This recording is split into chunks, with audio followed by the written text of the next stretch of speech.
기도하라. 전쟁터가 성전으로 바뀔 것이다. 기도하는 자에게는 전쟁터가 여러분 이 성전이 템플입니다. 템플.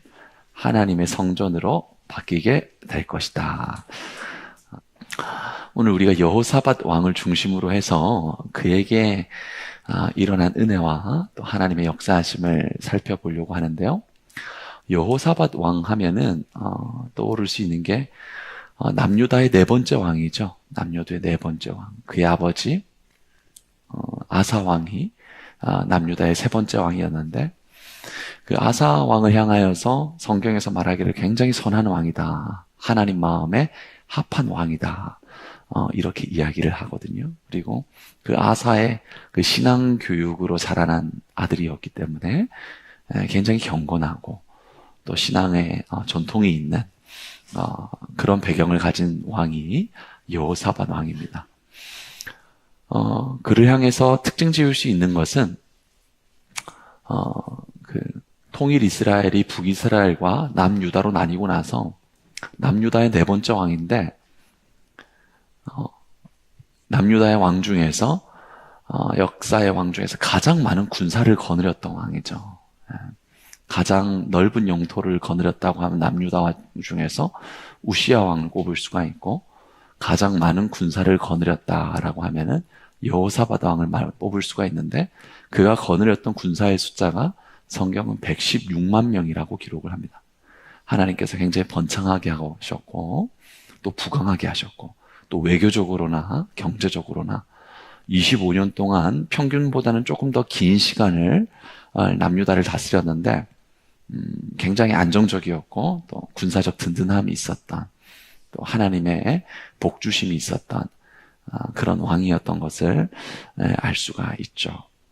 그런 상황 가운데 있는 여호사밧인데 우리가 오늘 읽은 말씀은 20장 12절과 15절에서 17절을 읽었지만 전반적으로 한 20장 전체 그리고 된다면 그 앞에 17장부터 쭉 이렇게 보면서 함께 살펴볼 생각인데요. 역대하 우리가 20장 말씀을 읽었는데 2절 말씀을 보면은 여호사밧에게 굉장히 급박한 소식이 도착하는 것을 알 수가 있거든요. 20장 2절에서 이렇게 말하죠. 어떤 사람이 와서 여호사밧에게 전하여 이르되 큰 무리가 바다 저쪽 아람에서 왕을 치러 오는데 이제 하다손 다말 곧 엔게디에 있나이다 하니 이렇게 말하고 있습니다.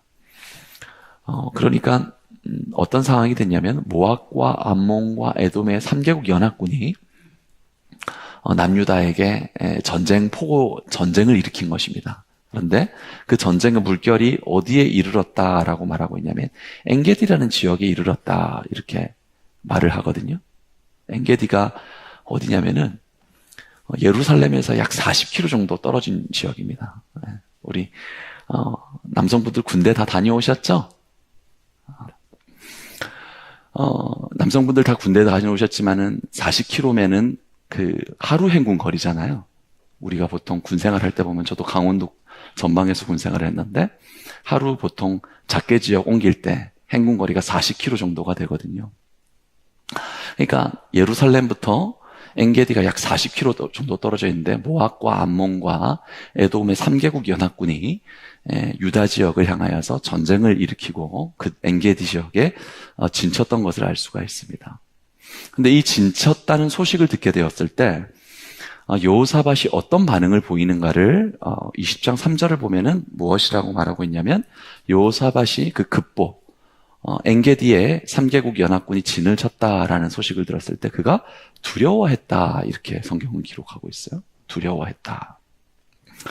두려워했다고 했는데 여기서 그 여호사밧이 전쟁을 앞두고 두려워했다 이렇게 전쟁을 앞두고 있으니까 여러분 두려워할 수 있죠. 그런데 여기서 두려워했다라는 원어를 보면은 야레라는 히브리어를 쓰거든요. 야레라는 히브리어를 쓰는데 이 야레라는 히브리어는 언제 표현하는 말이냐면은 아주 공포가 임했을 때 표현하는 단어입니다. 그러니까 나라를 이끄는 지도자로서 전쟁을 앞두고 있기 때문에 두려움이 되고 낙심이 될 수도 있지만 우리가 설교 서두에서 살펴봤던 것처럼 그는 남유다에서 가장 많은 군사를 거느렸던 왕입니다. 116만이라는 많은 군사의 순을 거느리고 있었는데 그가 전쟁 소식을 앞두고 두려워했다. 아주 공포에 떨었다. 이것을 말하고 있는 것이거든요. 여호사밧 왕이 하나님께서 그렇게 많은 군사를 주시고 또 능하게 하셨는데 그가 큰 공포에 빠졌다는 것을 성경은 우리에게 말해주고 있습니다. 여호사밧 왕이 왜 이 큰 공포에 빠지게 되었는가를 우리가 좀 함께 살펴보도록 할게요. 성경에서 여호사밧 왕에 대해서 말하기를 여호사밧 왕에 대해서 성경은 굉장히 우호적인 이야기를 남깁니다. 그래서 우리가 역대하 말씀을 보고 있는데 역대하 17장 3절 말씀을 보면은 여호사밧에 대해서 이렇게 말하죠. 우리 같이 한번 읽어보겠습니다. 여호와께서 여호사밧과 함께 하셨으니 이는 그가 그의 조상 다윗의 처음 길로 행하여 바알들에게 구하지 아니하고 오직 그의 아버지의 하나님께 구하며 그의 계명을 행하고 이스라엘의 행위를 따르지 아니하였음이라 이렇게 말하고 있어요. 여호사밧의 행적에 대해서 역대기 기자는 무엇이라고 말하고 있냐면 하나님께서 여호사밧과 함께 하셨다. 이것을 말씀을 하고 있고요. 그리고 여호사밧이 그의 조상 다윗의 길로 행하였다. 이 선한 왕을 칭찬할 때 역대기에서 항상 하는 말이 그의 조상 다윗의 길로 행하였다 이렇게 말하고 있거든요. 그러니까 여호사밧의 신앙이 하나님 보시기에 굉장히 훌륭했던 것이죠. 다윗의 길로 행하였다 이렇게 말하고 또 무엇을 하고 말하고 있냐면 그가 오직 그의 아버지의 하나님께 구하며 이렇게 말하고 있어요. 그냥 스쳐 지나가면서 볼 수 있는 말씀인데 특별히 역대기에서는 구하다라는 말을 굉장히 중시 여기거든요. 그래서 여호사밧 왕은 어떤 왕이었냐면은 하나님께 무슨 일이 있든지 구하는 왕이었다. 이 사실을 말하고 있죠. 그리고 그의 계명을 행하였고 이스라엘의 행위를 따르지 아니하였습니다. 이렇게 여호사밧의 행실에 대하여서 칭찬하고 있는 것을 볼 수가 있습니다. 그 산당에서 또 산당과 아세라 목상을 제거하고 또 레위인들을 유다 성읍으로 보내서 백성들을 율법으로 가르치고 또 영적인 갱신과 영적인 개혁을 일으켰던 그러므로 말미암아 하나님께서 여호사밧과 유다를 지켜주셨던 은혜가 있었던 왕임을 성경은 말하고 있죠. 그래서 말씀드렸던 것처럼 남유다의 역사 가운데 남유다의 역사는 가장 많은 군사 116만의 군사를 거느릴 수 있을 정도로 군사적인 어떤 강경함이 있었던 그런 왕이었습니다. 여호사밧이 다스리는 남유다가 강할 수 있었던 이유가 무엇인가? 그것을 성경은 이렇게 말해주고 있는데요. 역대하 17장 10절 말씀을 보면 이렇게 말하고 있죠. 같이 한번 읽어보겠습니다. 여호와께서 유다 사방의 모든 나라에 두려움을 주사 여호와께 싸우지 못하게 하시매라고 말하고 있어요.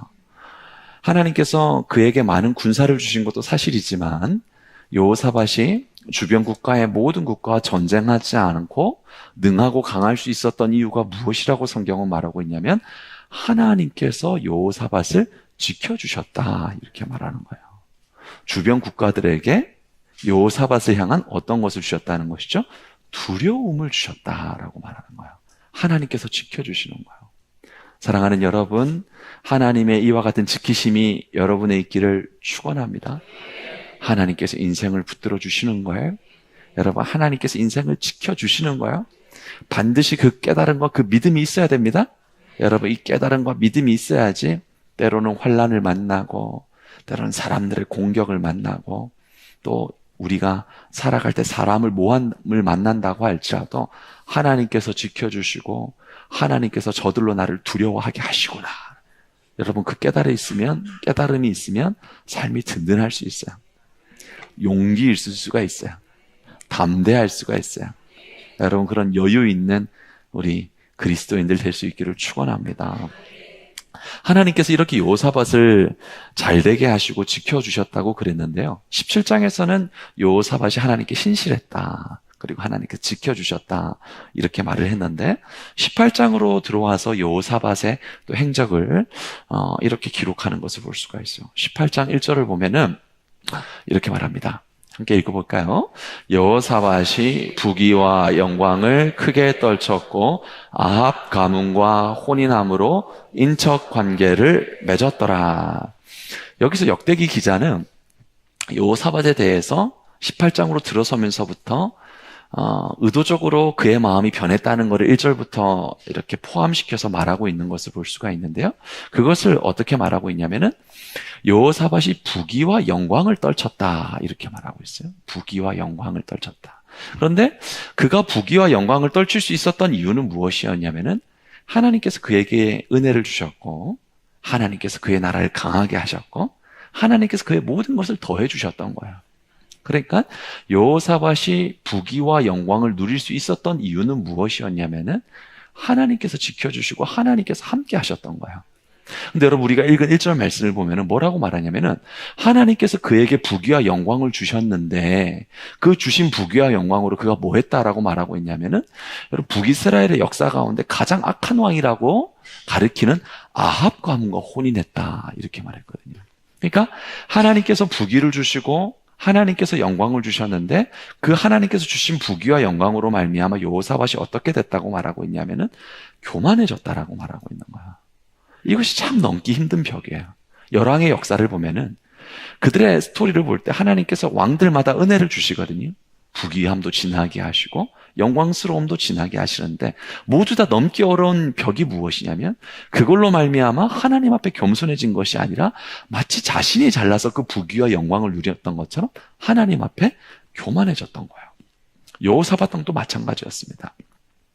그래서 신명기 8장에서 하나님께서 이에 대해서 그 신명기 광야에서 백성들이 가나안 땅에 들어가기 전에 정착 생활을 하기 전에 다시 한번 율법을 가르친 말씀이 신명기 말씀이지 않습니까?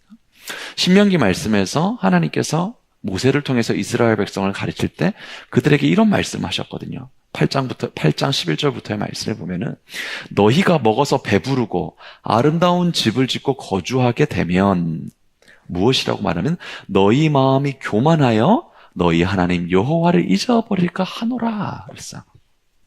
하나님께서 은혜 주시고 하나님께서 아름다운 집도 주시고 주님께서 배부르게 하시고 평안하게 하시는 것인데 그에 뒤따르는 결과가 무엇이냐면 너희 마음이 교만하게 될까 염려하노라 이렇게 말씀하는 거예요. 여러분 영적 싸움에서 가장 교묘하고 끝까지 여러분 긴장을 놓칠 수 없는 게 바로 무엇이냐면 교만함이에요. 교만함. 저도 이번에 또 내려가서 또 목회자들을 만나기도 하고 또 주변에 있는 목사님 이야기들을 듣기도 하지만 여러분 하나님께서 목회자들을 쓰실 때도 보면은요 결국에는 하나님께서 끝까지 붙들고 주님이 사용하시는 종의 특징은 무엇이냐면 겸손한 종이에요. 하나님께서 부흥도 주시고 하나님께서 축복도 주시지만 끝까지 겸손한 종은 하나님께서 그를 통해서 선한 일을 이루시는 것이고 근데 목회자들도 하나님께서 축복하시고 주님께서 잘되게 하시지만 어느 순간인가 그 시선이 자신을 향하게 돼요. 내가 잘하는 줄 알고 내가 뛰어난 줄 알고 저도 가장 경계하고 가장 두려워하는 부분이 바로 그 지점이에요.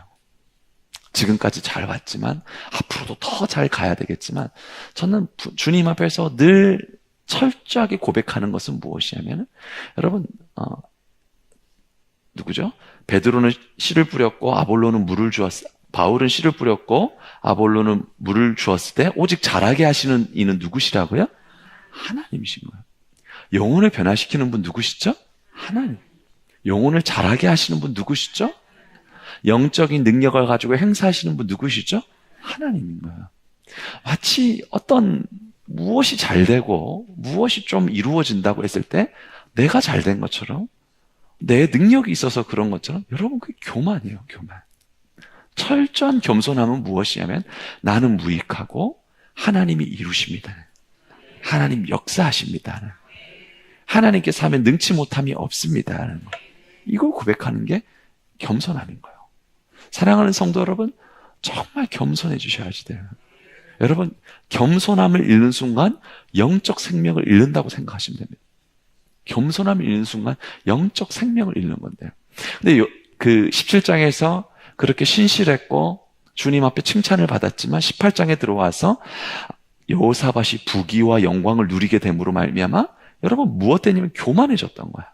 교만해짐으로 말미암아 누구와 동맹을 맺게 되면은 북이스라엘에서 아합과 이세벨이라고 하면 가장 영적으로 타락했던 사람입니다. 이세벨은 북이스라엘의 선지자들 다 죽여버리죠. 100명 남겨놓고.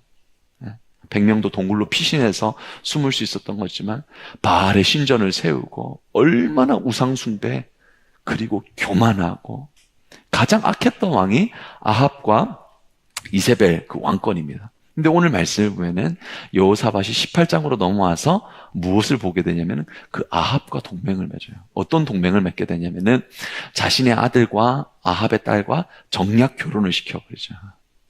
왜냐면은 자꾸만 잘 되고 자꾸만 잘 풀리니까 생각하는 게 무엇이냐면 내 능력이 뛰어나서 그런 것 같고 내가 잘해서 그런 것 같고 그러니까 자신의 지혜와 자신의 모략을 의지해서 북이스라엘과 동맹을 맺으면 고대 근동 그 지역에서 우리나라가 힘을 발휘할 수 있겠구나 그 생각을 한 거죠.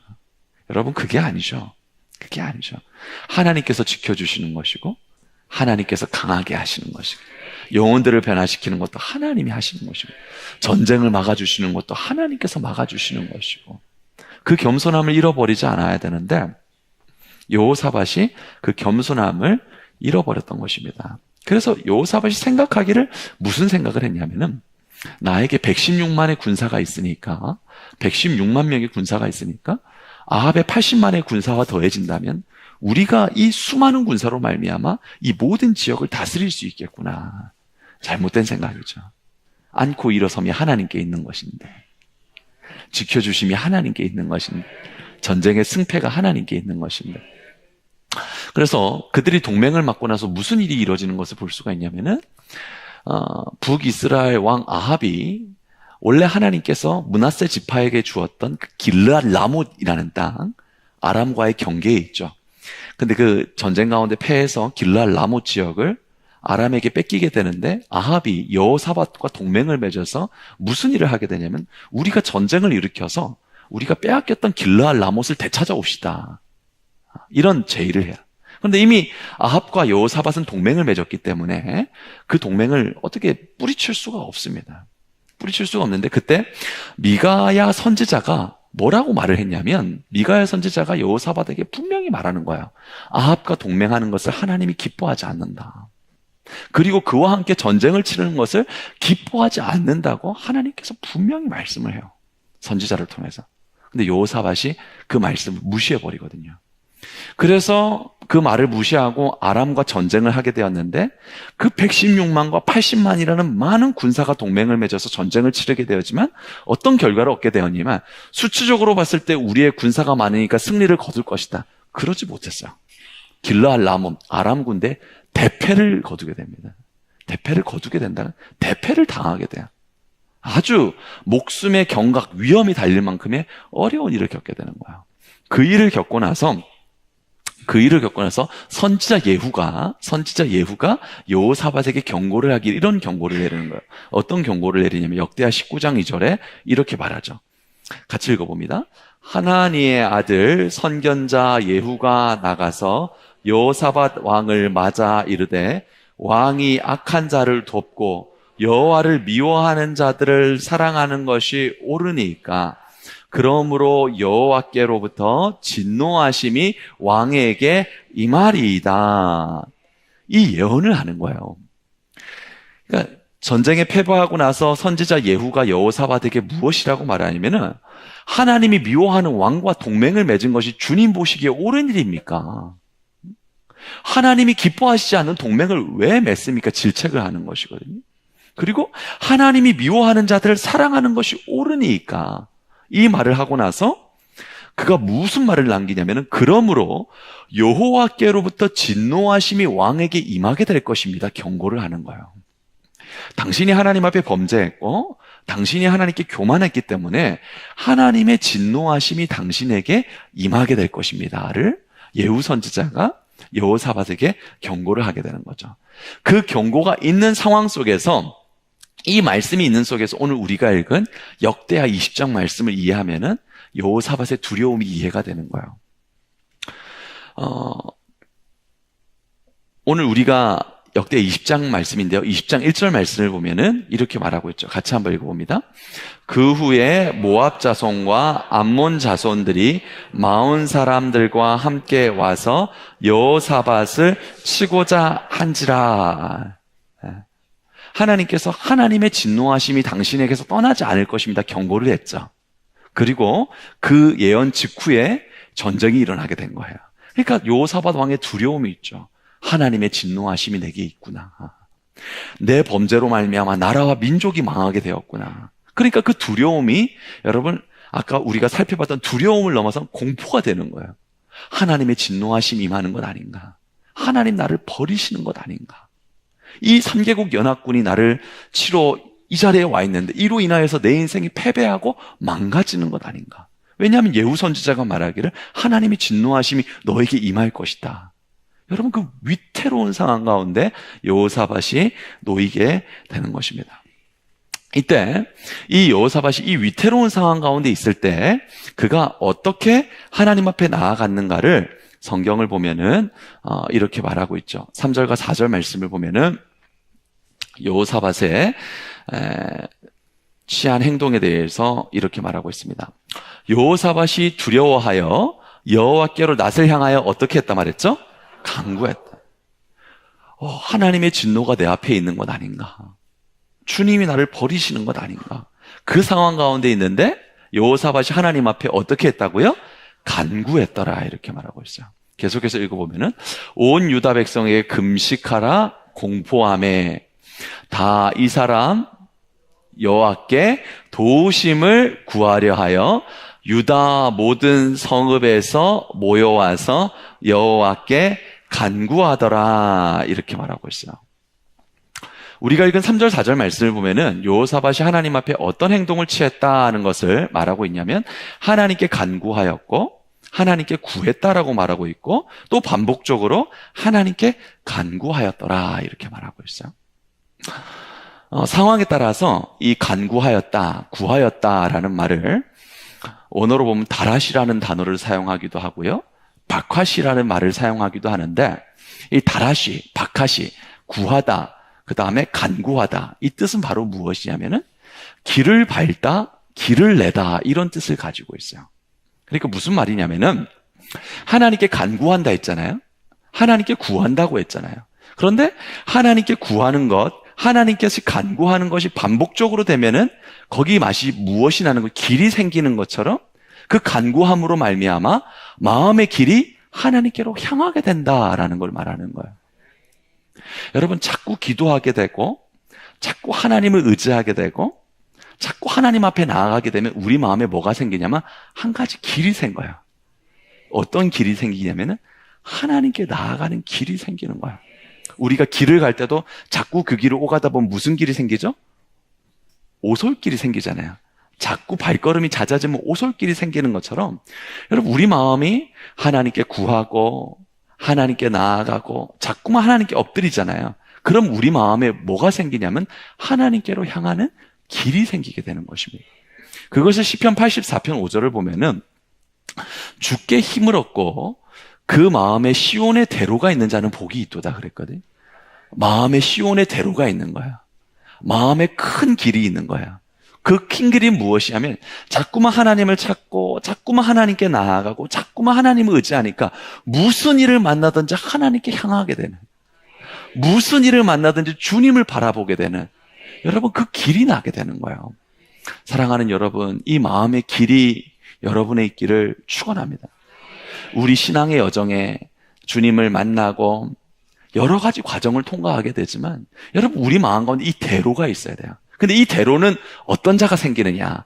하나님께 구하는 자, 그리고 하나님께 간구하는 자가 이 마음의 대로가 생기게 되는 것입니다.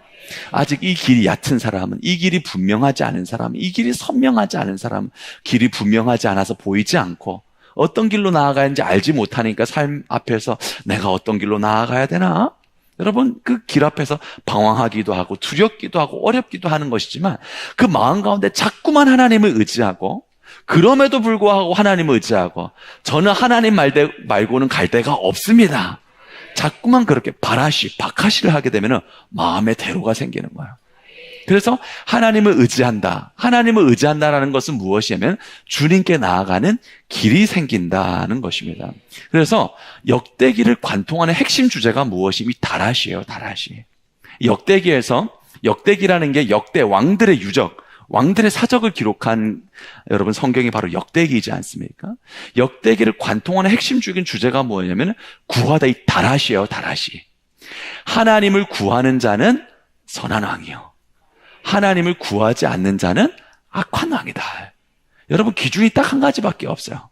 자꾸만 하나님께 나아가죠. 무슨 일을 만나든지 하나님께 구하죠. 무슨 일이 있든지 하나님 앞에 엎드리죠. 그 왕은 역대기에서 선한 왕이라고 칭함을 받아요. 근데 이 다라시가 없는 자들, 하나님께 구함이 없는 자들은 어떤 왕이라고 하면은 악한 왕이 되는 거예요. 악한 왕. 사랑하는 성도 여러분, 고난을 통과할 때가 있고 어려움을 통과할 때가 있고 삶의 여러분 힘겨운 과정을 통과할 때가 있죠. 그 길은 어떤 시간이냐면 여러분 안에 하나님을 향하는 길을 만드는 시간이에요. 그 길을 힘들다고만 생각하지 말고 이 길 가운데 만들어진 길은 내가 주님과 통하게 되고 주님과 사통 발달하여서 주님의 은혜가 임하고 응답이 임하고 능력이 임하는 길이 되는구나. 여러분, 그 길을 자꾸만 만드세요.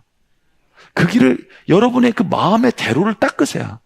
하나님, 내 평생 한 가지 길을 만들기를 원합니다. 내가 죽음 앞에 있는다고 할지라도 그 심령의 대로가 있어서 하나님께 난 이 길로 말미암아 주님과 은혜의 소통이 있고 주님과 믿음의 교제가 있고 글로 임하는 은혜로 말미암아 평안하고 강건할 수 있는, 주님께서 역대기에 그 핵심적으로 말미암아 이 왕은 선한 왕이와 악한 왕이라고 구분할 수 있는, 여러분 그 길을 만드세요. 그런 은혜의 백성들 될 수 있기를 축원합니다. 그래서 여러분 역대기를 보면은 다라시 한 왕과 다라시 한 왕을 구분을 하는데, 여러분 대표적으로 이 열왕들의 역사 가운데서 악한 왕이라고 찾는 사람들을 몇 사람을 살펴보면은, 여러분 우리가 대표적으로 그 이스라엘의 역사 가운데 악한 왕이라고 하면 사울 왕을 말하죠. 사울 왕을 말하는데, 사울 왕을 역대기 기자는 뭐라고 구별을 하냐면 이렇게 구별을 합니다. 역대상 10장 13절 14절 말씀을 보면은 이렇게 하거든요. 사울이 죽은 것은 여호와께 범죄하기 때문이라 그렇게 말하죠. 그리고 뭐라면은 그가 여호와의 말을 지키지 아니하고 또 신접한 자, 여러분 이 누구냐면 엔돌 누구죠? 사울이 엔돌의 무당을 찾죠. 엔돌의 무당인데 신접한 자가 엔돌의 무당이에요. 근데 이 다라시를 사울은 하나님께 구하지 아니하고 뭐라고 말하냐면 신접한 자에게 어떻게 해요? 가르치기를 청하고, 이 가르치기가 다라시예요. 다라시. 그러니까 사울 왕은 여러분 응답이 없고 하나님이 찾아오심이 없을 때 누구에게 다라시 했냐면 하나님께 다라시야. 하나님께 구하고 하나님을 의지했던 게 아니라 여러분 엔돌의 무당을 찾았던 거예요. 그러니까 역대기 기자는 사울을 어떤 왕이라 하냐면 악한 왕이라고 그래요. 계속해서 읽어볼 때 뭐라고 하냐면 여호와께 뭐 하지 아니했다? 묻지 아니했다. 엔돌의 무당은 찾아갔지만 하나님 찾지 않은 거예요. 아니함으로 여호와께서 그를 죽이시고 그 나라를 같이 읽어봅니다. 이새의 아들 다윗에게 넘겨주셨더라. 사울의 악함은 무엇이냐면 하나님 찾지 않았어요. 엔돌의 무당을 찾았어요. 여러분, 기름 부음 받은 왕이었습니다. 성령의 기름 부음 받는데도요, 여러분 얼마든지 이럴 수 있어요. 성령의 기름 부음 받는다고 절대로 끝나는 게 아니에요. 여러분 기름 부음 받았습니까? 거듭났습니까? 주님을 인격적으로 만났습니까? 그게 끝이 아니에요. 마음의 대로를 만들어야 돼요. 마음의 대로를 만들지 않잖아요. 여러분 신접한 여인을 찾게 되는 것입니다. 이게 육신 가운데 있는 우리의 한계예요. 그런데 그럼에도 불구하고 하나님께 구하고 하나님께 길을 내는 사람, 그 왕들을 선한 왕이라고 하는 거예요. 한 왕을 더 살펴보면 르호보암 같은 왕, 남유다의 첫 번째 왕이죠. 남유다의 첫 번째 왕인데 역대하 12장 14절을 보면 르호보암을 향하여서 무엇이라고 말하면 이렇게 말해요. 같이 읽어봅니다. 르호보암이 악을 행하였으니 이는 그가 여호와를 구하는 마음을 굳게 하지 아니함이었더라. 그러니까 르호보암도 역대기 기자가 악한 왕이라고 판별을 하는데 그가 무엇이냐면 하나님께 달하시 하지 않았다 그러거든요. 하나님 구하지 않았던 거예요. 여러분 자꾸만 주님에게 구하고 있습니까? 명절 지나고 오면은 어때요? 명절 지나고 나면은 여러분 앞만 봐도 영적으로 좀 해이해지기가 쉽죠? 그죠? 은혜 눈도 보니까 앞에서 은혜를 사모하려고 하는데 목사님 맞아요. 명절 지나고 나니까 은혜가 조금 사그라지려고 그래요. 그지? 그럴 수가 있단 말이에요. 여러분 중요한 것은 무엇이냐면 우리가 영적으로 희미해지고 영적으로 힘이 빠질 때가 있거든요. 그런데 그때도 하나님께 달하시 하는 거야. 주님께 구하는 거야. 여러분 은혜 못 받는다고 은혜가 안 된다고 쉽게 물러날 생각하지 마시고 기도가 잘 안 된다고 기도의 자리에서 그냥 물러날 생각을 하지 마시고 하나님께 구하세요. 그 왕을 선한 왕이라고 하는 거야. 은혜 안 된다고 그냥 떠나가고 기도 안 된다고 그냥 떠나가잖아요. 여러분 그런 신앙은요 평생에 은혜 받을 목자 못 만나요. 그건 자기 안에 자기가 대로를 만들어야 돼요.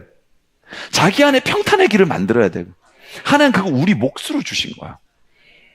근데 자꾸만 뭐 안 된다고 해서 떠나고 그러니까 르호보암 같은 경우도 하나님께 구하지 아니하였다. 달하시지 하지 아니하였다 그랬잖아요. 르호보암의 책망은 무엇이냐면 그가 그 측근의 사람의 이야기만을 들었어요. 주변 사람들의 가신들의 이야기만. 사람의 말을 들었지 하나님 말을 듣지 않았던 거야. 그를 달하시 하지 않았다. 악한 왕이었다. 사울 왕 어떻습니까? 르호보암 어떻습니까? 하나님께서 기름 부어 세운 왕이에요. 달하시 하지 않으니까 악한 왕이었더라. 여러분 한 왕만 더 살펴보면요. 가장 비극적인 아하스 왕이죠. 아하스 왕. 이 아하스 왕 같은 경우에는 뭐라고 말하냐면은 역대하 28장 22절을 보니까 이렇게 말하고 있어요. 같이 읽어봅니다. 이 아하스 왕이 곤고할 때 더욱 여호와께 곤고할 때 하나님을 찾지 아니하고 곤고할 때 더욱 하나님께 범죄했더라. 그랬어요. 오늘 여호사밧 왕이 처한 상황 어떻습니까? 하나님의 진노하심이 네게 있을 거라고 선지자가 예언을 했잖아요. 그럼에도 불구하고 여호사밧은 그러면 그럴수록 주님 앞에 더 엎드리고 주님 날 멀리 하시면 나는 갈 데가 없습니다.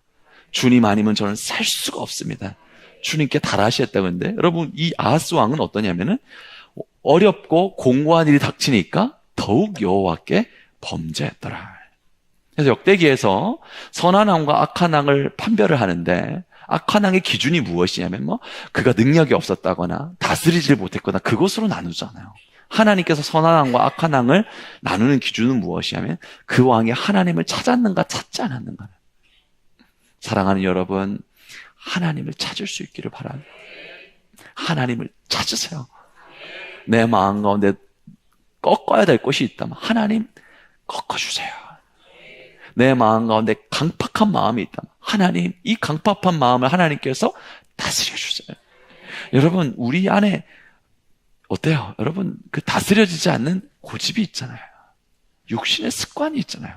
하나님 그것 가운데 하나님의 선한 길을 내 안에 만들어 주세요. 자꾸만 녹화하시고 자꾸만 구할 때 하나님께서 반드시 역사하신다는 것이죠. 반면에 하나님을 찾은 왕들 몇 명의 왕을 살펴보면 대표적으로 우시야 왕이죠. 우시야 왕. 남유다의 왕 중에서 가장 넓은 영토를 차지했던 왕인데요. 역대하 26장 5절을 보면 그 선한 왕에 대해서 뭐라고 말하면 이렇게 말하고 있어요. 같이 읽어봅니다.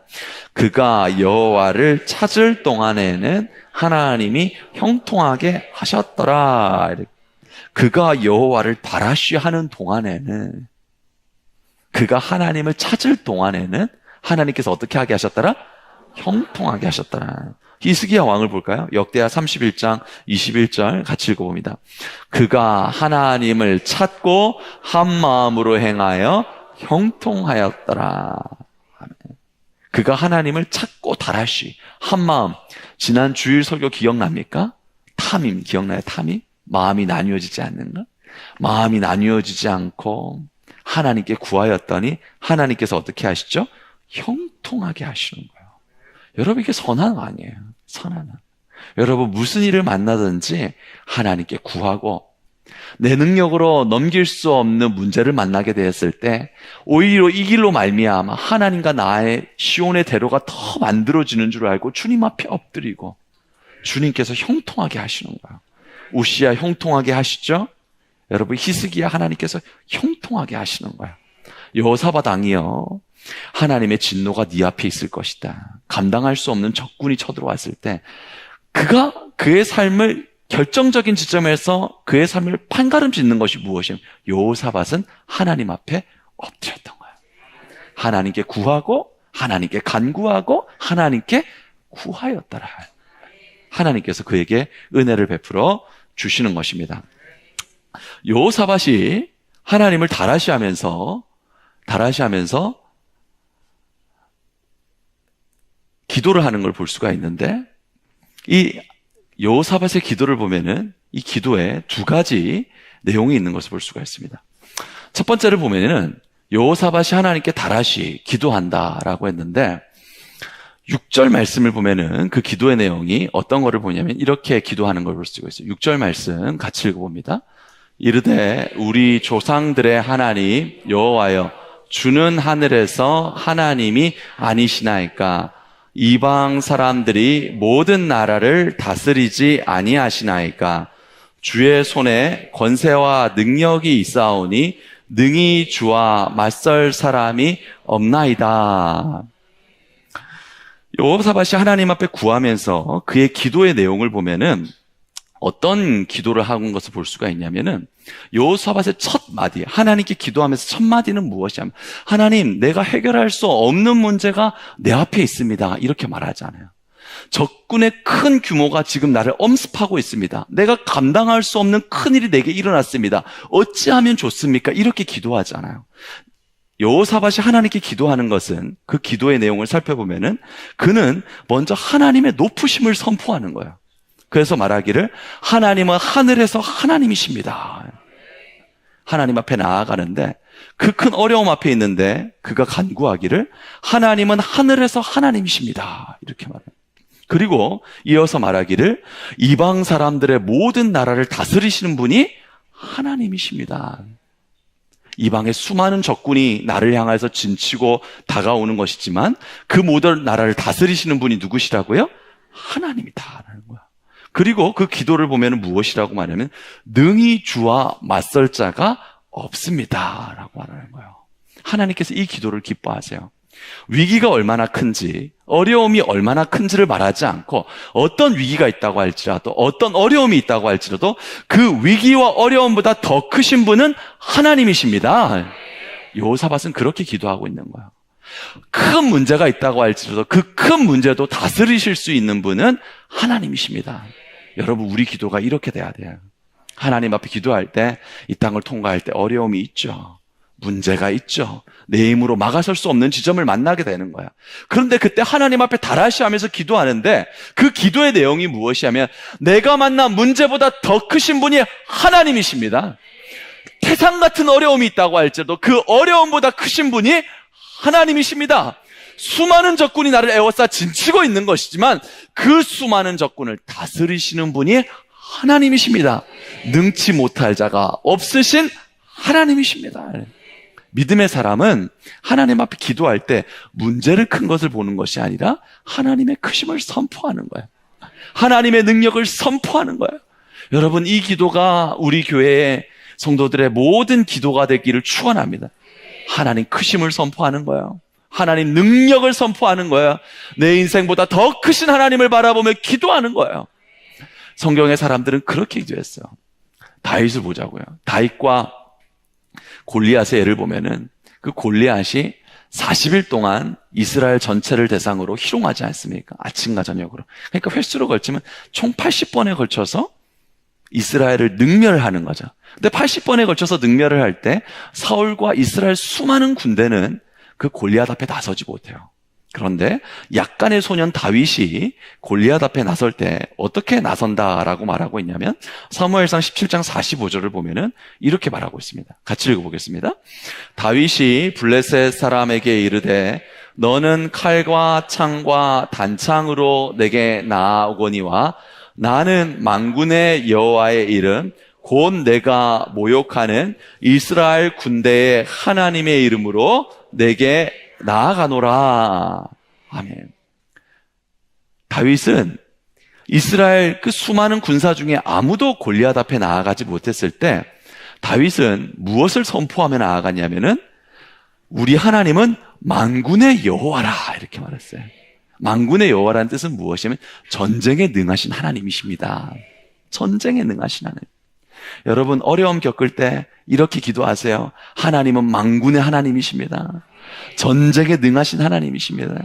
저는 어려움이 있을 때 이 말씀 붙잡아요. 하나님 만군의 여호와이신 줄로 믿습니다. 전쟁에 승리하신 하나님이신 줄로 믿습니다. 내가 어려움을 통하여서 그 어려움으로 인하여서 넘어지거나 곤란을 당하는 것이 아니라 이로 말미암아 전쟁에서 승리하게 하시고 더욱 영광스럽게 하시는 하나님인 줄로 믿습니다. 다윗이 그렇게 고백하며 나왔어요. 만군의 여호와이시니라. 다윗은 하나님 앞에 그 골리앗을 대하며 나갈 때 만군의 여호와가 우리의 하나님이라. 골리앗이 얼마나 큰지, 그가 40일 동안 우리를 얼마나 능멸을 했는지, 우리 가운데 그를 이길 자 아무도 없는 큰 적에 대해 그런 말 하지 않아요. 하나님 승리하십니다. 그렇게 기도하는 거예요. 히스기야를 보면 이렇게 말하죠. 히스기야가 아수르 왕 사네립이 대군을 이끌고 예루살렘을 쳐들어왔을 때 히스기야가 하나님 앞에 기도할 때 열왕기하 19장 15절을 보면은 히스기야가 이렇게 기도하는 걸 볼 수가 있어요. 같이 읽어보겠습니다. 그 앞에서 히스기야가 기도하여 이르되 그룹들 위에 계신 이스라엘의 하나님 여호와여 주는 천하 만국의 홀로 하나님이시라. 주께서 천지를 만드셨나이다. 18만 5천의 군대가 예루살렘을 에워싸고 있고 그 수많은 군대가 예루살렘을 무너뜨릴 수 있는 상황 가운데 있는데 히스기야가 하나님 앞에 기도할 때 뭐라고 기도하냐면은 이스라엘 하나님 여호와여, 같이 읽어볼까요? 주는 천하 만국의 홀로 하나님이시라. 주께서 천지를 만드셨나이다. 내 상황이 얼마나 어려운지를 말하지 않아요. 나를 둘러싼 적이 얼마나 강한지 이런 고백하지 않아요. 천하 만국의 하나님이 홀로 하나님이십니다. 이 전쟁을 다스리고 인생을 다스리신 분은 하나님이십니다. 히스기야도 여호사밧도 그들에게 있어서 볼 수 있는 것은 무엇이냐면 그들의 삶에 위기가 있고 어려움이 올 때 그들은 문제를 크게 보지 않고 먼저 하나님을 크게 보는 거예요. 그래서 만군의 여호와여 천하 만국의 홀로 하나님이시라. 하나님이 다스리시고 하나님이 이기게 하십니다. 하나님의 높이 되심을 말하는 것이죠. 그래서 팀 켈러가 그의 책 기도, 경외와 친밀함을 경외하는 법에서 기도에 대해서 이렇게 말했습니다. 같이 한번 읽어보겠습니다.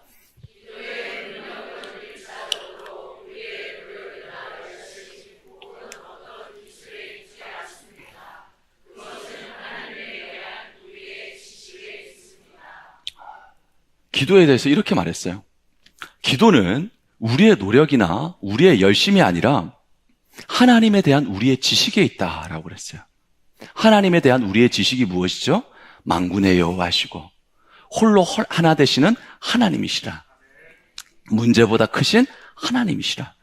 여러분, 이게 우리가 하나님께 기도하며 나아갈 때, 하나님을 의지하며 나아갈 때 우리가 하나님 앞에 취해야 되는 태도라는 것입니다.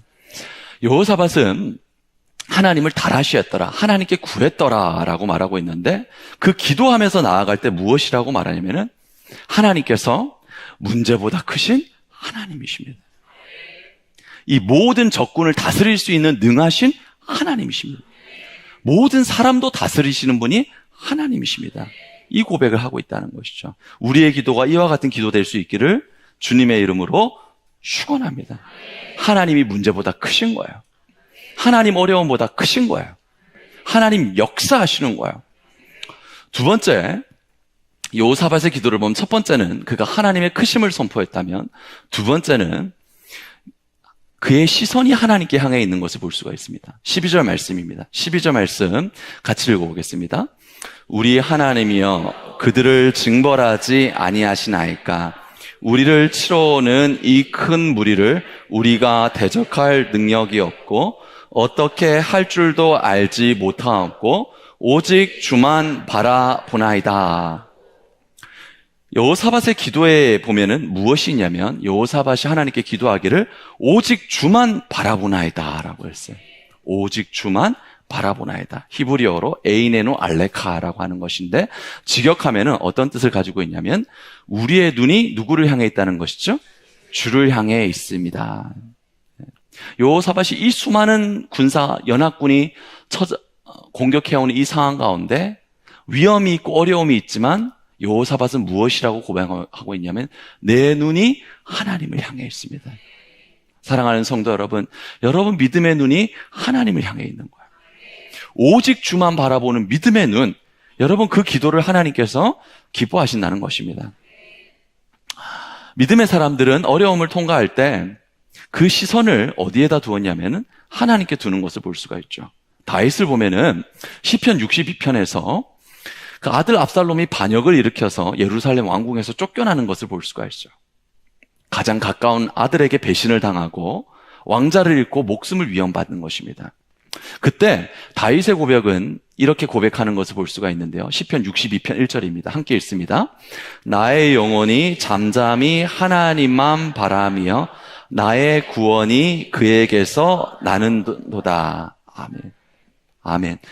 다윗이 말하기를 무엇이라고 말하면 내가 잠잠히 누구만 바라며 하나님만 바라며 오직 주님만 바라봅니다. 여호사밧의 기도, 위대한 기도. 그가 어려운 가운데 있었지만 오직 하나님만 바라봅니다. 5절에서 이렇게 말하죠. 함께 읽어봅니다. 나의 영혼아 잠잠히 하나님만 바라라. 무릇 나의 소망이 그로부터 나오는도다. 아멘. 네, 이렇게 말하죠. 나의 영혼아 잠잠히 하나님만 바라보라 라고 말하는 거예요. 상황은 여전히 절망적인데요.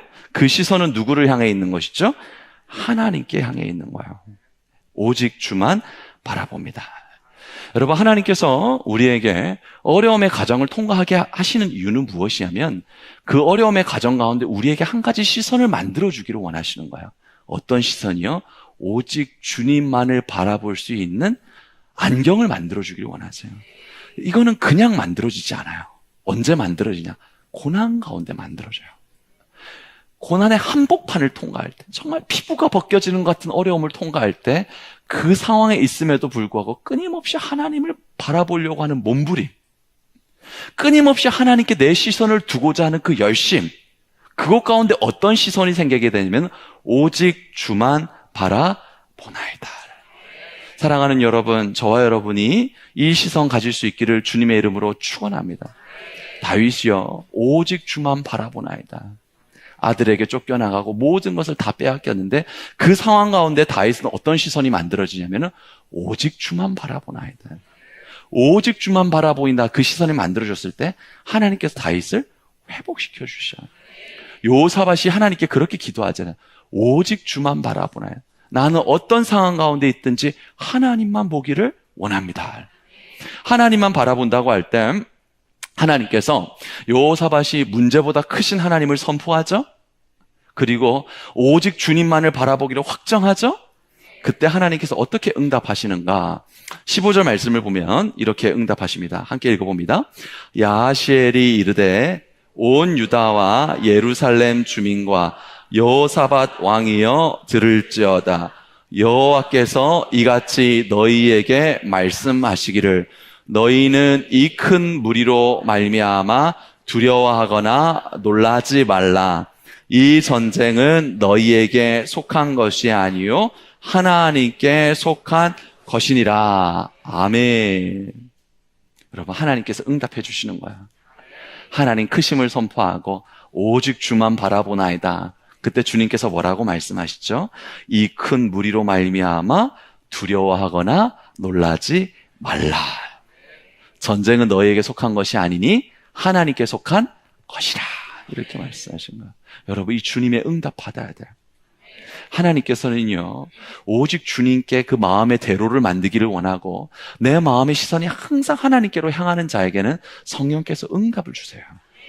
두려워하지 말라, 놀라지 말라. 너희 인생의 전쟁이 너희에게 속한 것이 아니니 하나님께 속한 것이라. 여러분, 이 응답 받으세요. 이 응답 받으면 반드시 응답대로 이루어지는 것입니다. 그러면서 17절에서 주님께서 말씀하시기를 이렇게 말씀하시는 것입니다. 같이 한번 봅니다. 이 전쟁에는 너희가 싸울 것이 없나니 대열을 이루고 서서 너희와 함께한 여호와가 구원하는 것을 보라. 유다야 예루살렘아 너희는 두려워 말며 놀라지 말고 내일 그들을 맞서 나가라. 여호와가 너희와 함께 하리라 하셨느니라. 아멘. 하나님 뭐라 말씀하시는 거예요? 하나님 크심 선포하죠. 그리고 오직 시선이 하나님께로만 향해 있죠. 주님이 뭐라고 해? 너희가 내 구원을 보게 될 것이다. 여러분, 이 응답이 하나님의 자녀들에게 있습니다. 여러분, 삶의 과정을 통과하면서 마치 여호사밧이 하나님 앞에 오늘 만나게 되는 것처럼 여호사밧은 예후 선지자가 뭐라고 말해요? 하나님의 진노하심이 너에게 있을 거다 그랬어요. 그런데 그 상황 가운데 어려움 만나게 됐을 때 여호사밧은 그 상황 가운데 하나님께 마음의 길을 만들거든요. 하나님, 제가 이 어려운 상황 가운데 마음의 길을 하나님께 내기를 원합니다. 하나님의 크심을 선포하고 내 문제보다 크신 분은 하나님이십니다. 내 시선이 다른 곳을 향하지 아니하고 오직 주님만을 향하기를 원합니다. 여러분, 그런 시선이 있습니까? 그런 마음의 길이 있습니까? 그거 만들어줘야 돼요. 그 만들어졌을 때 하나님께서 응답을 주시는 거예요. 저도 그 마음의 시선을 만들기 위해서 참 많은 애를 썼었어요. 많은 애를 썼었어요. 이렇게 여러분 설교할 때 이제 당연히 안경을 쓰죠. 잘 안 보이니까. 근데 제가 한때는 렌즈도 안 끼고 안경도 안 낀 적이 있었어요. 왜 렌즈도 끼지 않고 안경도 안 끼냐면은 사람들의 반응 자체를 보고 싶지 않은 거예요. 사람들의 반응 자체를 보고 싶지 않고 오직 나를 붙들고 계시는 하나님만 보고 싶은 거예요. 그래서 한때는 안경을 벗고 다녔었거든요. 근데 사람들이 왜 안경 벗고 다니십니까? 물으면은 안경 벗고 다니는 게 더 잘생겨 보여서 이렇게 얘기다. 근데 그렇게 주님을 의지하고 주님만을 보기를 원하고 내 영적인 시선이 만들어지길 소원하면서 주님 앞에 나아가는 숱한 과정을 통과했는데 지금은 어떤가? 안경을 끼고 어떤 과정을 통과하지만 때로는 여러 가지 것들이 보인다고 할지라도 내 시선이 정말 하나님께로 향하는 시선이 만들어져 있는가? 만들어져 있는 줄로 믿습니다. 여러분도 그런 은혜의 눈이 여러분에 만들어지기를 축원합니다. 그때 하나님께서 뭐라고 말씀하시면 두려워하지 말라. 이 전쟁은 내게 속한 것이니 내가 승리할 것이다 라고 말씀하시는 거예요. 여러분, 하나님의 은혜가 우리의 연약함보다 큽니다. 하나님의 승리가 우리의 실패보다 훨씬 더 큰 거예요. 여호사밧이 두려워했던 것은 무엇이냐면 그가 하나님께 범죄함으로 말미암아 예후 선지자의 예언대로 하나님의 진노하심으로 말미암아 이 전쟁이 일어났고 이 전쟁 가운데 나와 민족이 망하면 어떻게 되는가 두려웠던 것이거든요. 그런데 이 기도와 응답을 통해서 그가 깨달을 수 있었던 것은 무엇이냐? 그의 범죄보다 하나님의 은혜가 훨씬 더 큰 거예요. 그의 실패보다 하나님의 안아주심이 훨씬 더 큰 것입니다. 사랑하는 여러분, 우리가 이 땅을 통과할 때 어떻게 주님 앞에 우리가 넘어지지 않을 수가 있어요? 어떻게 주님 앞에 죄짓지 아니한 자가 있을 수 있어요? 여러분, 우리 삶의 민낯을 살펴보세요. 주님 앞에 신실하게 은혜 받고 나서 그 큰 은혜를 받고 나서도 여러분 주님 앞에 넘어지지 않고 주님 앞에 온전하게 나았다고 말할 수 있는 사람이 저와 여러분 중에 누가 있을까요? 여러분, 우리가 감격하게 되는 사실은 무엇입니까? 우리는 주님 앞에 한없이 넘어지지만 넘어질 때마다 나를 붙드시고 나를 안으시고 나를 세워주시는 분이 하나님이시다. 거기서 우리는 은혜를 경험하게 되는 거지. 그 은혜를 경험할 때 사나 죽으나 주님의 것이 되어서 삶의 어떤 자리에 있든지 주님의 것이 있어서 좌고우면하지 아니고 주님을 예배하고 주님을 바라보고 주님의 크심을 선포하고 내 마음의 시선 오직 하나님을 향하여 나아가길 소원합니다. 여러분, 그때 주님 응답하시잖아요. 아브라함에게도 뭐라고 말씀하셔? 두려워하지 말라. 내가 너의 방패요 상급이 됨이니라. 아브라함 두려워하잖아요. 75세 때 하나님 부르심 받고 나오지만 그가 시간이 지나도 그가 잉태할 수 있는 능력이 사라지고 살아도 잉태할 수 있는 몸이 아니 되지만 하나님 그에게 뭐라고 말은? 두려워하지 말라, 놀라지 말라. 왜냐하면 하나님 은혜가 크니까. 할렐루야. 홍해 앞에 선 이스라엘 백성에게 하나님 뭐라고 말씀하세요? 앞에는 홍해 바다가 그들을 가로막고 있고 뒤로는 애굽의 군대가 쫓아오고 있을 때 하나님께서 말씀하시고 이렇게 말씀하시잖아요. 두려워하지 말고 가만히 서서 여호와께서 오늘 너희를 위하여 행하시는 구원을 보라. 주님 뭐라고 말? 두려워하지 말라. 사랑하는 여러분, 문제를 만납니까? 어려움을 만납니까? 내가 가지고 있는 삶의 실력으로 건널 수 없는 큰 산을 만납니까? 하나님 뭐라고 말씀하시는 거예요? 두려워하지 말라. 두려워하지 말라. 그런데 이 영적인 음성은 누가 들을 수 있냐면 마음에 길이 나 있어야 돼요. 여러분, 그 영적인 시선이 만들어져야 돼요. 주님 앞에 끊임없이 달하셔야 해서 마음의 길을 만들고 마음의 시선을 만드세요. 그러면 설교 가운데, 기도 가운데, 찬양 가운데 성령의 감동을 주실 거예요. 두려워하지 말라. 내가 너와 함께 할 것이다. 여호사밧에게 이 말씀을 주시는 것이잖아요. 성령께서 우리에게 주시는 것은 여러분 두려워하는 마음이 아니라 오직 사랑과 능력을 우리에게 주시는 것입니다. 디모데후서 1장 7절 말씀 볼까요? 같이 한번 읽어봅니다. 하나님이 우리에게 주신 것은 두려워하는 마음이 아니요 오직 능력과 사랑과 절제하는 마음이라. 두려워하는 마음 하나님 주시는 거 아니에요. 두려워하는 마음은 육신으로부터 오는 거예요. 우리 육신은 마귀로부터 났습니다. 여러분, 우리 마음으로부터 두려움이 막 밀려오는 것이지만 그 두려움을 다스릴 수 있는 것은 성령이 우리 안에 내주하시는 거예요. 성령이 우리를 다스리시는 거예요. 성령이 우리에게 주시는 마음은 두려워하는 마음이 아니라 오직 능력과 사랑이다. 주님의 그 사랑이 우리 안에 있잖아요. 여러분, 두려움이 떠나갑니다. 무서움이 떠나갑니다. 낙심이 떠나갑니다. 하나님이 우리를 지키신다는 확신이 임하게 되는 것입니다. 그래서 요한일서 4장 18절에서 이렇게 말하잖아요. 같이 읽습니다. 사랑 안에 두려움이 없고 온전한 사랑이 두려움을 내쫓나니. 성령은 우리에게 사랑을 주시거든요. 성령이 두려움을 어떻게 해요? 내쫓는 거예요. 이 내쫓는다는 게 액발레이라는 헬라어가 썼는데 신약 서신을 보면은 귀신을 내쫓는다는 말을 쓸 때 액발레이라는 말을 썼어요. 그러니까 주님의 성령이 우리 안에 임하게 되면은 마치 귀신을 쫓아내는 것처럼 우리 안에 무엇을 쫓아내게 된다고요? 두려움을 쫓아내게 되는 거예요. 여호사밧에게 하나님이 두려워하지 말라. 내가 너와 함께함이라. 그때 여호사밧이 이 전쟁 가운데서 하나님이 이기게 하시고 하나님이 승리하게 하시구나. 그때 그가 어떤 태도를 취하게 되느냐. 오늘 우리가 읽은 말씀 21절 말씀을 보면 이렇게 말하죠. 같이 읽어봅니다. 백성과 더불어 의논하고 노래하는 자들을 택하여 거룩한 예복을 입히고 군대 앞에서 행진하여 여호와를 찬송하여 이르기를 여호와께 감사하세 그의 인자하심이 영원하도다 하게 하였더니. 이 하나님의 응답이 임하니까 두려워하지 말라. 나의 승리가 있도다. 그러니까 여호사밧이 어떤 태도를 취하게 되냐면은 전쟁의 군사를 앞세우는 게 아니라 성가대를 앞세우는 거예요.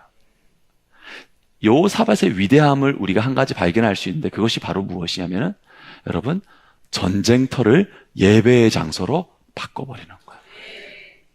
사랑하는 여러분, 이 은혜가 여러분의 있기를 축원합니다. 우리 삶의 현장을 예배의 현장으로 바꾸는 거죠. 여호사밧은 하나님께 달아시했죠. 하나님의 크심을 선포했죠. 그의 시선이 오직 하나님께 있었죠.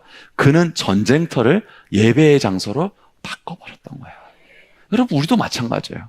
우리 삶의 현장에 있어서요, 사랑과의 갈등, 문제의 어려움, 경제적인 어려움, 직장 생활의 어려움, 그 어려움의 현장을 하나님께 달아셔야 하고 하나님의 크심을 선포하고 우리의 시선이 하나님께 향해 있을 때 어떤 삶의 현장이든 무엇으로 바꿀 수 있냐면 예배하는 현장으로 바꿀 수 있는 거예요. 그 자리 가운데 하나님이 은혜를 주시는 것입니다. 여러분, 성경은 끊임없는 모든 삶의 현장을 무엇으로 바꿨다고 그러냐면 예배의 현장으로 바꿨다고 그래요. 오늘 여호사밧이 3개국 연합군과의 전쟁의 자리에서 그 전쟁의 자리를 무엇으로 바꿨다? 예배의 자리로 바꿨다 그래요. 여러분, 여리고 싸움을 보세요. 여리고 전쟁할 때 보세요. 여리고 성을 무너뜨릴 때 그들은 군사적인 어떤 도모를 하지 않았어요. 군사적인 모습을 취하지도 않았어요. 그들이 오직 했던 것은 제사장을 앞세워서 언약궤를 맨 제사장들이 앞장서고 있는 것이고, 백성들은 어떤 장신구나 전쟁의 무기나 어떤 갑옷이나 군사적인 행동을 조금도 취하지 않아요. 그들은 언약궤를 맨 제사장을 따라 여리고성을 그저 하루에 한 바퀴씩 마지막 날에 7바퀴 돌 뿐입니다. 그들이 했던 것은 전쟁의 현장이 아니었어요. 전쟁의 현장에서 그들이 했던 것은 예배를 드렸습니다. 예배를 드렸을 때 어떻게 됐죠? 여리고성의 그 난공불락의 성이 무너지게 되는 거죠. 사랑하는 여러분, 여러분의 삶의 현장, 전쟁과도 같은 삶의 현장이 있다면 하나님께 달아시하고 하나님의 크심을 선포하고 여러분 믿음의 시선이 만들어져서 그 현장을 예배의 현장으로 바꿀 수 있기를 주님의 이름으로 축원합니다. 바울과 실라를 보세요. 그들은 감옥에 갇혔잖아요. 그들은 감옥에 갇혔을 때 그 감옥의 현장을 무엇으로 바꾸죠? 예배의 현장으로 바꿔요. 그게 바로 하나님의 사람들이에요. 사도행전 16장 25절 말씀을 보면은 이렇게 말하잖아요. 같이 읽어봅니다. 한밤중에 바울과 실라가 기도하고 하나님을 찬송하며 죄수들이 듣더라. 아멘. 바울과 실라는요, 깊은 감옥의 현장을 무엇으로 바꿨냐면 예배의 현장으로 바꾸는 거예요. 이런 저와 여러분 될 수 있기를 축원합니다. 하나님께서 고난을 만나게 하십니까? 하나님께서 어려움을 만나게 하십니까? 하나님은 우리에게 고난 안에 함몰되게 하고 어려움 안에 함몰되게 하려고 우리에게 고난과 어려움 주는 거 아니에요. 여러분 명심하세요. 하나님은 그 고난의 현장에서 우리가 그 자리를 예배의 초소로 바꾸기를 원합니다. 그 어려움의 현장에서 하나님 예배의 초소로 바꾸기를 원하는, 여러분 상개국 연합군이 수많은 때를 이루어서 유다를 에워싸고 예루살렘을 에워싸고 여호사밧을 에워싸게 되었는데, 여호사밧은 그 자리를 예배의 현장으로 바꾸고 성가대를 앞세우고 나아갔을 때 어떻게 되었느냐, 26절 말씀을 보면 이렇게 말하고 있습니다. 같이 읽습니다. 넷째 날에 무리가 브라가 골짜기에 모여서 거기서 여호와를 송축한지라. 그러므로 오늘날까지 그곳을 브라가 골짜기로 일컫더라. 아멘. 여러분, 브라가 골짜기라는데 브라가는 무슨 뜻을 가지고 있냐면 축복이라는 뜻을 가지고 있어요. 축복의 골짜기로 바뀌는 거예요. 우리가 아까 전에 역대하 20장 3절 전쟁이 쳐들어왔다는 소식을 들었을 때 여호사밧이 어떻게 했다 그랬죠? 두려워했다 그랬어요. 두려워했다 그랬다고요. 근데 그 마음 가운데 하나님에게 길을 내죠? 하나님 크심을 선포하죠? 그의 시선이 주님을 향해 있죠? 그때 어떻게 했냐면 두려움의 골짜기예요. 브라가 축복의 골짜기로 바뀌게 되는 거예요. 사랑하는 여러분, 이 은혜가 여러분의 있기를 축원합니다. 여호사밧은 어려움이 있을 때 하나님께 기도했고, 그는 기도함으로 전쟁의 현장을 예배의 현장으로 바꿨습니다. 예배의 현장으로 바꿨을 때 하나님께서 두려움의 골짜기를 브라가 골짜기, 기쁨의 골짜기로 바꿔주셨어요. 이 은혜가 여러분의 있기를 주님의 이름으로 축원합니다. 오늘 말씀 생각하시면서 마음을 하나님께 드리고 시선을 하나님께 드리고 그들이 하나님께 찬양하며 나아갈 때 그 전쟁의 현장을 예배의 현장으로 바꿀 때 위대한 승리를 주셨던 하나님, 우리 말씀을 생각하면서 우리 같이 하나님 찬양하면서 나아가겠습니다.